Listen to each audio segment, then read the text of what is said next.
Bienvenue sur le plateau de notre JT. Tout de suite, l'actualité en 15 minutes avec les titres de ce lundi 8 mars. Il est 18h. 66% des femmes exercent une activité.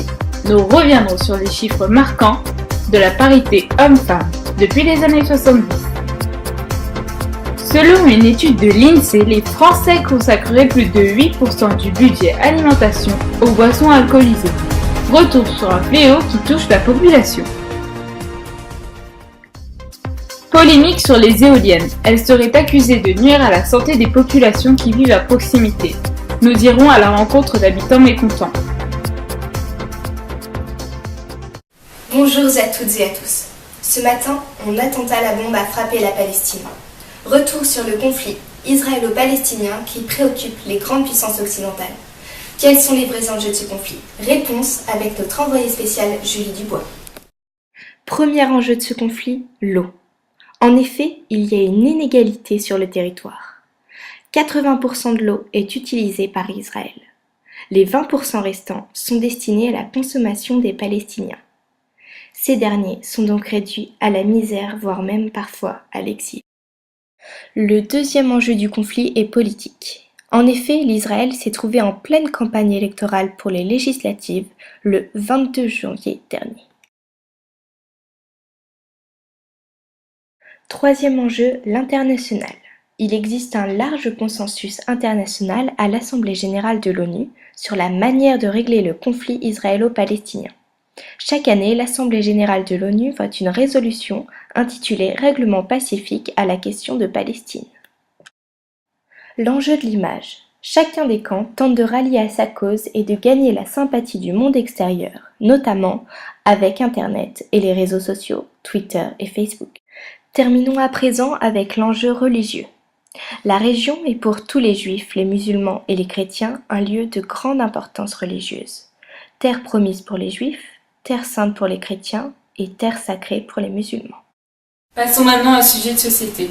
Quelle place occupe la femme aujourd'hui en France? Les détails avec Audrey Wittmer. Comme vous le savez, le 8 mars est la journée internationale des femmes. L'occasion pour dresser chaque année un bilan sur la parité entre les hommes et les femmes. Le constat reste souvent le même et évolue peu. Les femmes restent en majorité sous-payées, sous-représentées et sous-protégées. La conquête de leurs droits a débuté dans les années 70, avec le combat pour le droit de vote et la création de la première association de suffragettes. Depuis, on compte de nombreuses avancées, comme le droit de vote en 1944 et le droit d'exercer une activité professionnelle sans l'autorisation de son mari en 1965. De nos jours, la parité est encore un but à atteindre et le pouvoir reste souvent masculin. Les femmes travaillent de plus en plus et occupent des postes toujours plus importants. Et pourtant, elles continuent à gagner moins d'argent que les hommes. Notons au passage que les femmes ont un taux de réussite plus important que les hommes au baccalauréat et dans l'éducation en général. Explication en quelques chiffres. 66% des femmes exercent une activité contre 75% pour les hommes, essentiellement due à l'interruption fréquente de leur carrière pour s'occuper de leurs enfants. 31% des femmes salariées travaillent à temps partiel contre 7% de leurs collègues masculins. Et pour finir, 25% des femmes gagnent toujours moins que les hommes. En résumé, malgré de nombreuses avancées vers une parfaite égalité homme-femme, il reste des disparités et les lois ne sont toujours pas appliquées. Et on continue avec un sujet santé, l'alcool, un fléau qui rapporte gros, avec les explications d'Audrey Wittmer. Merci Cassandre. En effet, l'alcool est un sujet très préoccupant, mais aussi très lucratif. Selon une étude de l'INSEE, le chiffre d'affaires de la filière alcool en France représenterait 15,8 milliards d'euros. Ce chiffre comprend les vins et les champagnes avec 7,4 milliards d'euros, les spiritueux avec 4,8 milliards d'euros et enfin les brasseries avec 2,7 milliards d'euros. L'étude s'intéresse aussi à la consommation. Les ménages français consacrent en moyenne 8,6% du budget alimentation aux boissons alcoolisées. Et oui, l'alcool, mais surtout le vin, est un symbole de la gastronomie française. On l'associe à la fête et à la convivialité, mais c'est aussi un échappatoire au stress professionnel de nombreux Français. L'alcool est donc, rappelons-le, un véritable fléau. C'est la principale cause de décès et d'accidents de la route. Et il cause aussi la dépendance de 2 millions de personnes en France. Néanmoins, ce fléau profite à la publicité, mais aussi à l'État. Et oui, les investissements publicitaires pour ces boissons alcoolisées représentent plus de 300 millions d'euros chaque année. Les taxes, elles, rapportent environ 2,5 milliards d'euros par an à l'État. Les taxes s'appliquent sur les spiritueux qui représentent 80% du total, puis sur les bières avec 10% et enfin sur les vins avec 5%.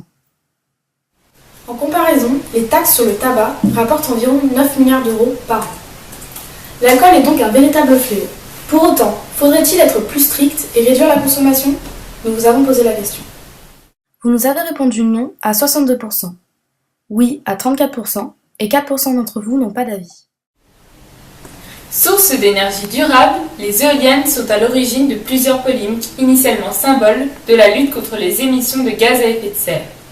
Elles sont aujourd'hui accusées de nuire à la santé de personnes qui vivent à proximité. Un reportage signé Cassandre Gonor. Candela habite cette maison depuis 10 ans. Une vue imprenable sur les montagnes du Bourguenais, un véritable havre de paix, enfin presque, car depuis le mois de février, 8 éoliennes géantes de plus de 130 mètres de hauteur ont été installées à moins de 500 mètres d'ici. Je ne m'attendais pas à être dérangée comme ça, chez moi, par des bruits sourds, aléatoires, surprenants, de jour comme de nuit. Ce qui inquiète le plus les riverains, ce sont les conclusions d'un rapport rédigé par une biologiste suisse.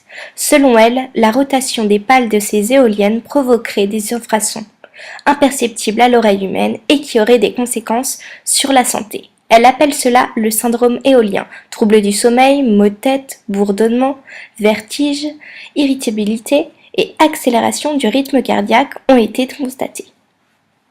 Au niveau de la santé publique, les promoteurs éoliens, pour eux, c'est pas du tout leur problème. On implante des éoliennes, qu'il y ait des maisons tout autour, que les gens soient stressés, qu'il y ait des maladies qui se greffent dessus. Pour eux, c'est rien du tout. Les riverains ont décidé d'attaquer en justice en posant une plainte contre X. Ils ne sont pas contre les éoliennes, mais préféreraient qu'elles ne soient plus implantées dans les zones rurales. Les éoliennes ne sont pas, des machines agricoles.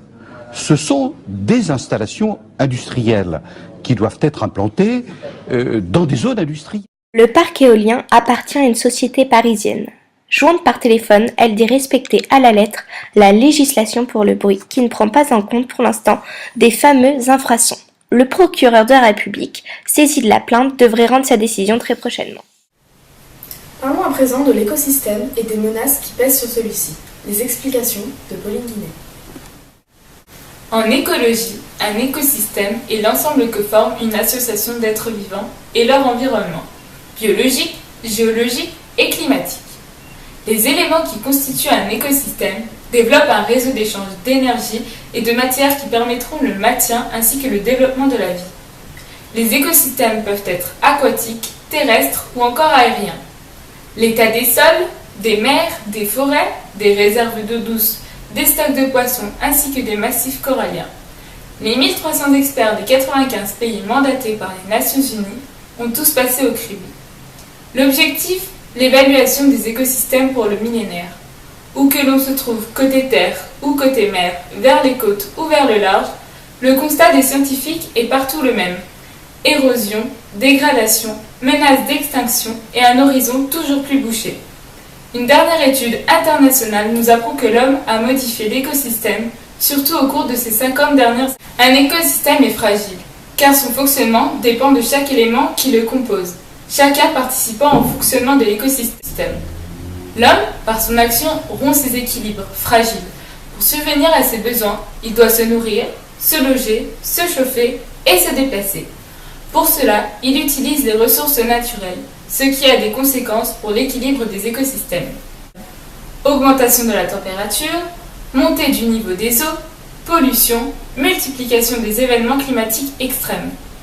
Un seul chiffre pour résumer, 60% des écosystèmes permettant la vie sur Terre sont dégradés. Pour limiter les gaz à effet de serre, les biocarburants apparaissent aujourd'hui comme les plus appropriés pour remplacer le pétrole qui alimente aujourd'hui 98% des transports. Les détails avec Pauline Guinet. Le biocarburant est un carburant produit à partir de matériaux organiques non fossiles, c'est-à-dire la matière décomposée d'origine animale et végétale qui se trouve dans le sol et qui provient de la biomasse.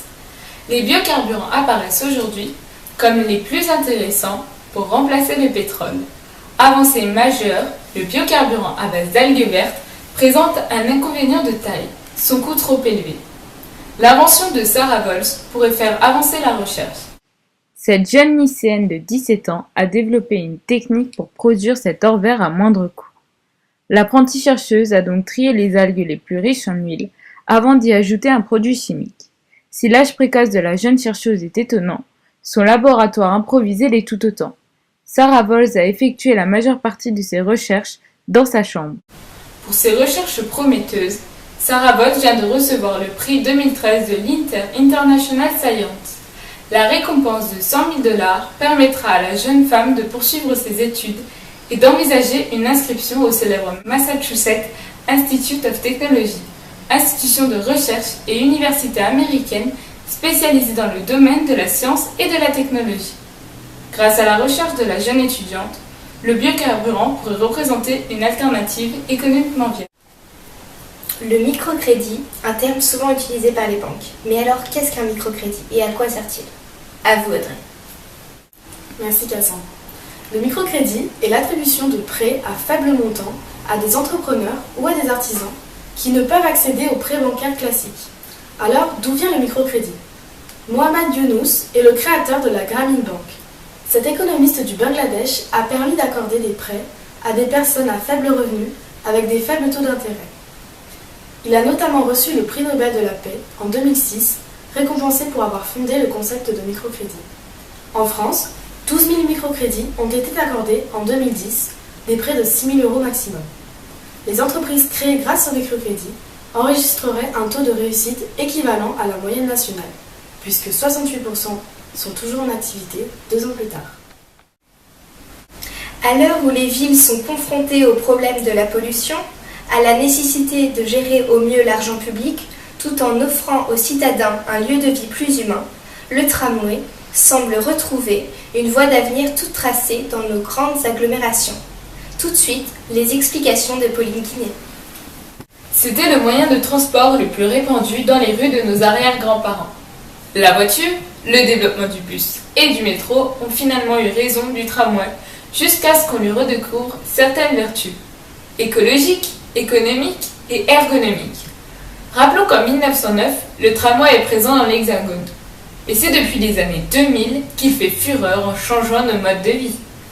Désormais présent à Lille, Lyon, Dijon, en passant par Marseille et bien sûr Paris, le tramway fait partie intégrante de nos vies. Le premier tramway de France est construit dans le département de la Loire. Long de 15 km, il a été mis en service dès 1838. Retour sur les avantages du tramway. Tout d'abord, les frais d'exploitation sont moins élevés que pour une ligne de bus par passager transporté. C'est le mode de transport urbain qui consomme le moins d'énergie par kilomètre et par personne. Ensuite, il permet également de reconnecter des quartiers parfois éloignés du centre-ville. Aussi, c'est un avantage financier puisque d'après les données fournies par le réseau de Genève, le tramway est plus économique. Au-delà des avantages techniques et économiques, le tramway a également des avantages en termes d'image. Une des raisons majeures du succès qu'il rencontre depuis les années 1980 est liée à l'idée qu'il propose une nouvelle image des villes qui le choisissent. Autant d'avantages qui ont fait le succès du tramway. Place maintenant un sujet récurrent depuis quelques années, la violence présente dans les jeux vidéo. Un reportage de Cassandre Gonard. C'est le premier qui tue 20 fois les deux autres, il a gagné. En quelques minutes, Ryan, Cédric et Maxime viennent de faire un massacre. Ils sont morts puis ressuscités aussi vite. C'est pour eux tout l'intérêt du jeu vidéo. Quand on est un petit peu énervé et tout, on allume notre console, on se défoule sur des gens virtuels, quoi. On va pas aller dehors pour taper quelqu'un, c'est vraiment pour évacuer un petit peu la pression de tous les jours, des cours et tout. Et vous faites la différence entre ça et la réalité? Ah oui, heureusement.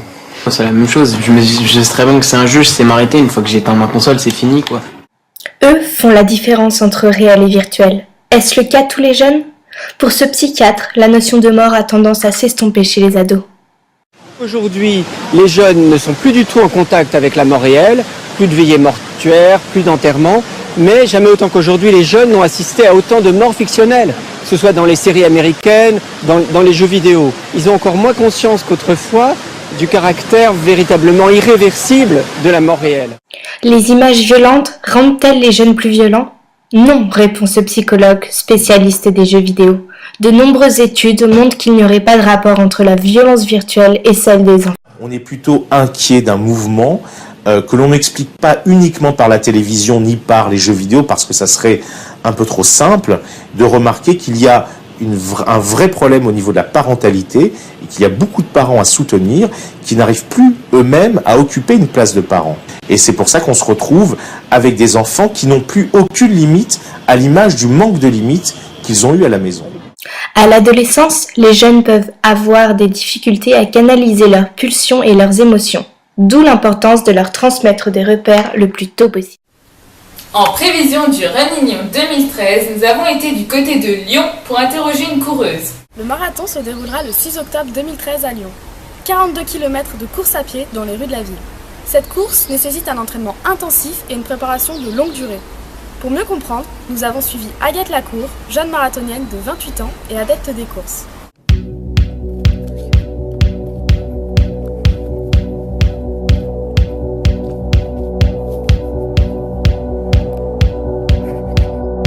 Alors Agathe, bonjour. Bonjour. Donc vous avez déjà parcouru le marathon de Paris et de New York. Oui, c'est ça. En 2008 et 2010. Donc tout d'abord, qu'en avez-vous pensé? Alors déjà, c'était vraiment des épreuves difficiles, autant physiquement que mentalement. Ça a été très éprouvant et ça m'a demandé vraiment une longue préparation, mais le résultat final en vaut vraiment la peine. C'était vraiment une fierté de passer la ligne d'arrivée. Et vraiment, c'était fort en émotion et je le referai sans hésitation. Comme vous l'avez dit, c'est une longue préparation qui se fait en amont. Alors, comment l'avez-vous vécu et est-ce que vous pouvez nous donner quelques conseils? Oui, bien sûr. Alors d'abord, ça commence parce qu'on mange. Une alimentation saine, équilibrée est indispensable à tout bon coureur. Après, ça passe par un sport quotidien. Je me lève tôt chaque jour, je cours 1 heure minimum. Puis c'est important de se tenir à son programme. Et je fais pratiquement aucun écart. Après, juste quelques étirements et un peu de musculation. Vous avez déjà commencé à vous préparer pour le Running qui se déroulera le 6 octobre? Oui, en effet. J'ai déjà commencé, mais vous savez, la course, c'est une passion, même sans marathon. En vue, je continue de pratiquer mes entraînements chaque jour et de manger équilibré. Quels sont vos objectifs pour cette course en temps, par exemple? Je compte finir la course en 4h25 pour établir vraiment un record personnel. Pour l'instant, le maximum atteint a été de 4h33. J'espère bien surpasser cet automne. Je compte aussi profiter de la course. C'est vrai que l'organisation de l'événement est très importante et nous permet de passer un bon moment, même s'il se fait dans la sueur, mais surtout dans la bonne humeur. Merci beaucoup Agathe. Grâce à votre témoignage, nous nous tenons prêts pour le Running du 6 octobre. Mais merci à vous, c'est un plaisir. Merci beaucoup. Merci Audrey, c'est maintenant la fin des actualités. Place à la rubrique cinéma de la semaine, suivie de la météo de Pauline. Bonne fin de soirée et à demain.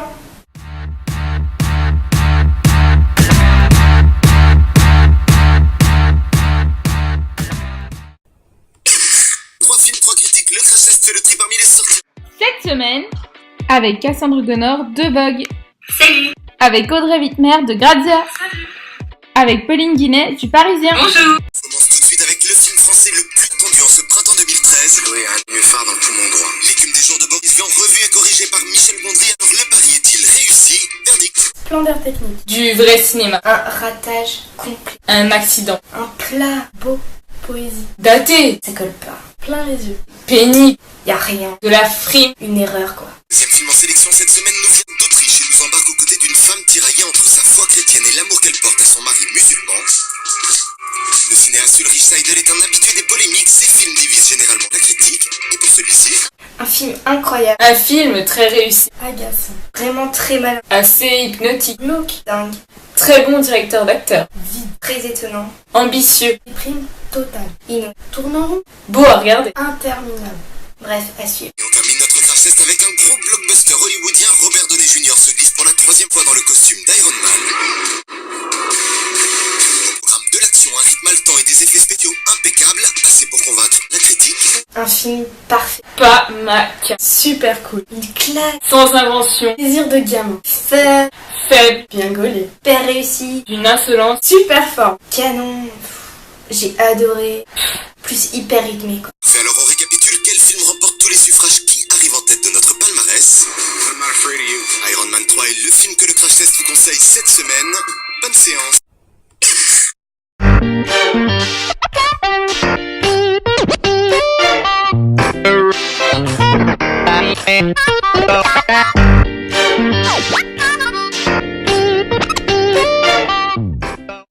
Bonjour. Plus austère qu'en automne, plus hiver que colère, plus printemps que charlatan, plus été qu'angoissé. Je suis Pauline Tinet, je mesure 1m60, je fais 50 kilos, je suis plus humoristique que mannequin et surtout, je suis votre nouvelle Miss Météo. Alors, quel temps fera-t-il demain? Nous allons regarder les cartes.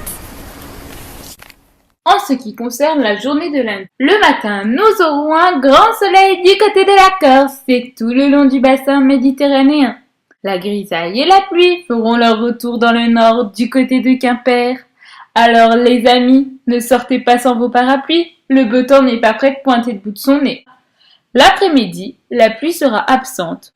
Nous gagnerons quelques degrés sur l'ensemble du territoire, mais les températures ne seront toujours pas excessives. En ce qui concerne la journée de mardi, toujours pas de folie. Le matin, les nuages et la grisaille. Heureusement pour vous, ça ne concerne pas tout le monde. Seuls les nordistes sortiront les parapluies et les bottes. Dans le sud, quelques rayons de soleil viendront égayer votre journée. Quant au centre, le temps sera mitigé, partagé entre soleil et nuages. L'après-midi, pas de changement. Nous atteindrons un maximal de 22 degrés et un minimal de 9 degrés. Comme vous l'avez compris, il va falloir prévoir les parapluies et un rayon de soleil traversera les studios de D8.